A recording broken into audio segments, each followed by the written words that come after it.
सभी मित्रों को नमस्कार। मित्रों, एक बार फिर से स्वागत है आपका एंटीबायोटिक जीके वाली जो सीरीज चल रही है उसमें सभी का आप लोगों का आभार साथियों। इस कड़ी में राजस्थान के हम दुर्ग पढ़ने जा रहे हैं और राजस्थान के दुर्गों को मैं एंटीबायोटिक दे चुका हूं। कौन सा दुर्ग कहां है, दुर्गों की श्रेणियां, दुर्गों के उपनाम, मुस्लिम शासकों द्वारा दिए गए दुर्गों को नाम, ये हम लोग पढ़ चुके हैं कंप्लीट। और अब लोग बात करने जा रहे हैं एक एक के लिए। यहाँ इस कड़ी में मात्र 5 मिनट में दो दुर्ग समझा के जाऊंगा, एक जैसलमेर का दुर्ग और एक जूनागढ़ का दुर्ग।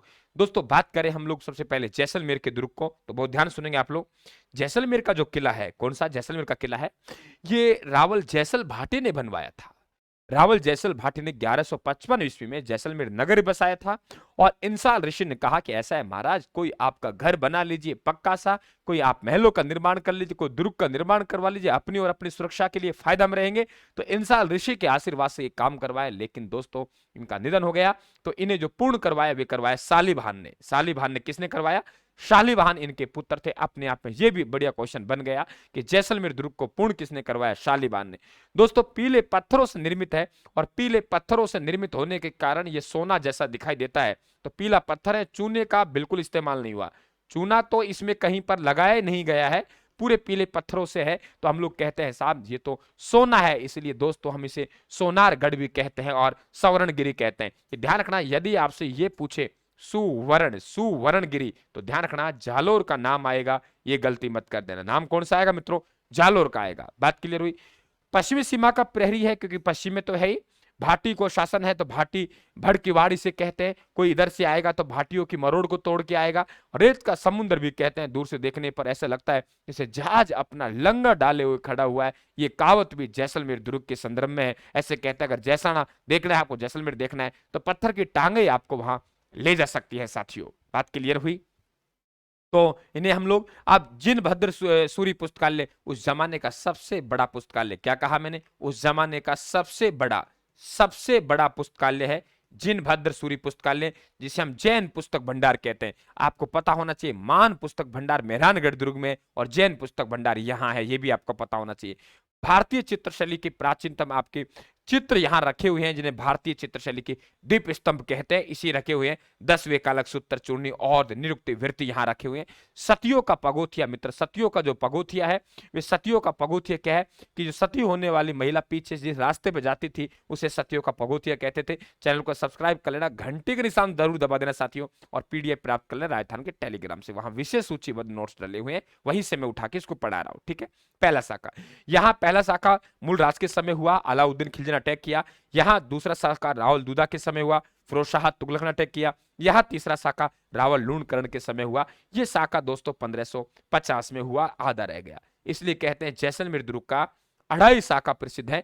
यहाँ केसरिया तो हुआ लेकिन जौहर नहीं हुआ। हालांकि राजा वीर गति को प्राप्त हो गया, लेकिन राजपूत जीत गए और राजपूतों की विजय हो गई साथियों। हमारी माता बहनों को जौहर करने की आवश्यकता नहीं पड़ी। ये जैसलमेर दुर्ग।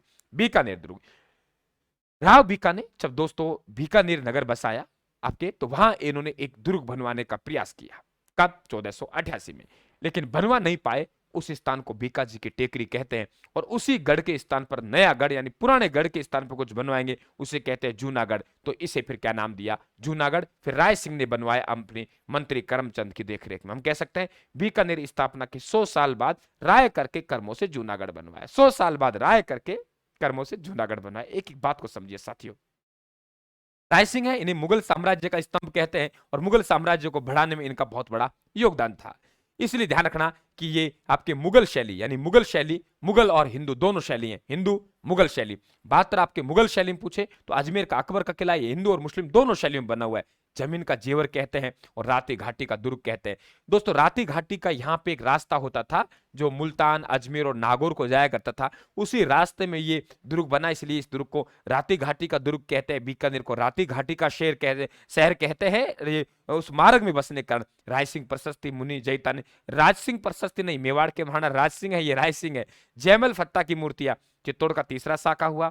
जयमल फत्ता राठौड़, वहां जयमल राठौड़ फत्ता सिसोद शहीद हुए। अकबर ने इनकी मूर्ति को आगरा किले के बाहर स्थापित करवाया। राय सिंह ने भी सोचा यार ऐसे करते हैं, यहाँ इनकी स्थापना करवा देते हैं, हमारे सैनिक देखेंगे देखेंगे यार मेवाड़ में ऐसे ऐसे बहादुर हुए, तो वे देख के उत्साहित होंगे। तो यहाँ मूर्ति है।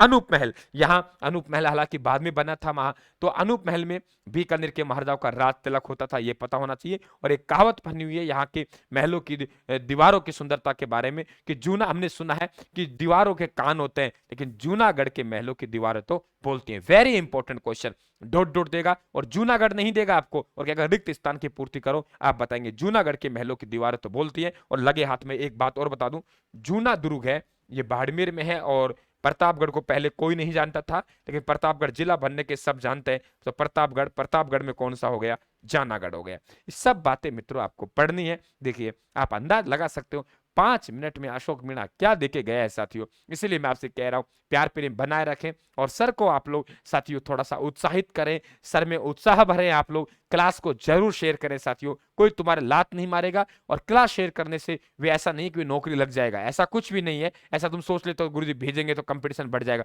ऐसी नीची सोच नहीं रखनी चाहिए, हमें ऊंची सोचों पे काम करना चाहिए। अगर मैं सोचूं तो अगर सब कुछ यहाँ पढ़ा दिया तो मेरी बुक कौन लेगा, ऐप पे कौन जाएगा, ऐसी नीची सोच रखनी नहीं है साथियों हमें। नमस्कार, धन्यवाद, थैंक यू।